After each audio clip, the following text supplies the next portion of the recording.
Okay, good morning and welcome to Yeshiva YouTube.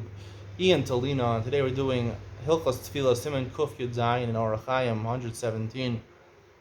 And Halacha Dalet is a very interesting halacha. It says, "Im lo shal matar imosa agasham machzirin also." If you didn't say the same Talmud Bracha during the winter when you're supposed to say it, so you have to go back to Shemona Esrei. Al bisha shal tal, even if for some reason you said the same tal levracha. I don't know why you would say that. Most people say it together. You said the same tal levracha. You have to go back. However, if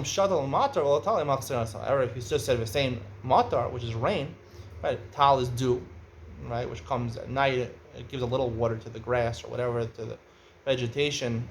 Tal, if you just said tal, it's not good enough. If you said matar, that's good enough. Now, this halacha is in contradistinction to a different halacha we learned earlier when it comes to Mashiv Ruach Moed Geshem and Bracha Mechayim Mesim. There, if you said Moed Atal, which is very, which for me makes, happens a lot because, right, even right now during the summer I'm saying Moed Atal, and the minhag in America is not the same Moed Atal, but if you're saying Moed Atal, so you're probably, even if you don't think about it, you continue saying it in the winter. So even if you're supposed to say Mashiv Ruach Moed Geshem, which we're actually going to start saying tomorrow, Shmini Atzeres, if I forgot to say Mashiv Ruach Moed Geshem, because I instinctively always say Moed Atal, I wouldn't have to go back because Tal is good enough.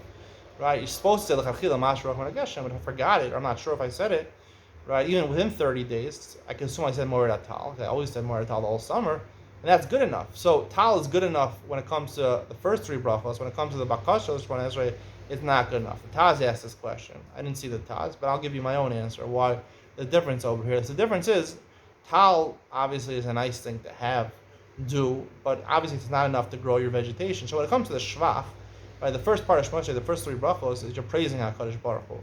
So when you're praising it, it's called Haskara, not She'ela. You're mentioning it. So you're mentioning the Shvach of Hashem. So when you're mentioning Hashem's praises, right? Mechai Mesim is bringing human beings back to life every day. He brings vegetation back to life.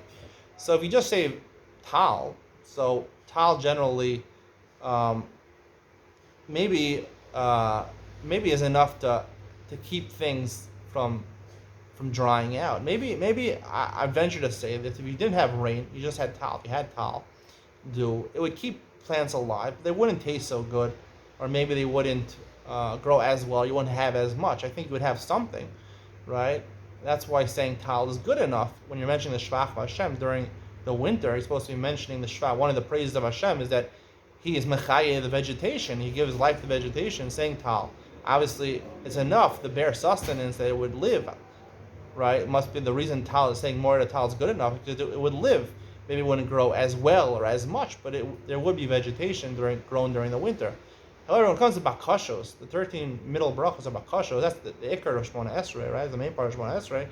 There, it's not just about needs, it's about wants, right? Because that's really what Shemona Esrei is about. Your tefillah is about what you really want in life. That's what you're asking. Not just what I need, right? I need bread and water. I can live on bread and water. What do I want? That's the Bakashos. That's what all about. So therefore, when it comes to Bakashos, it's not good enough just to have needs in this world, right? Quality of life is more important than life itself. I always say this during Corona. Quality of life is more important than life itself. So to put these massive quarantines on large populations that, weren't so threatened by coronavirus, I always said quality of life. Maybe put the people who are in a high risk category in quarantine, but not everybody in quarantine, because you're ruining the people's quality of life. To be in quarantine is like being in jail. I was in quarantine for like a week. It was horrible. So quality of life always trumps quality, just life itself. Even life, it's better than life itself, right? When Torah talks about, saving your life, it's not just talking about, surviving. It's talking about thriving. So the ikar of Bakash, the ikar of Shemona Esrei, is talking about the positive, right? Sumar Asay Tov. You want to do good. You want to look good in life. You want to try to get the best in life. A good parnasa. You want a good shidduch. You want the best. So you have to have not just bare minimum that some crops will grow and they won't grow the best. You want crops that will be lush, green, delicious. That's what you want. You want sufficient rain that it should be a great year of crops and that the fruit should grow well. It should be nourished properly and that should really taste good. And that's why in Bakashos, if you just said Tal, which maybe is good enough to have the bare minimum, that's not good enough in bakashos, because bakashos are what you want. You ask Hashem not just when you need. You ask Him for what you want. More importantly, that's the essence of tefillah. By shvach, by praising Hakadosh Baruch Hu, that's good enough to say Hashem keeps us alive. That's what we're praising Hakadosh Baruch Hu. But the main part is bakashos the one, and therefore you have to what you want, which is vegetation which grows in a successful way, not just the bare minimum. Hope you enjoyed today's shir. See you in the next one.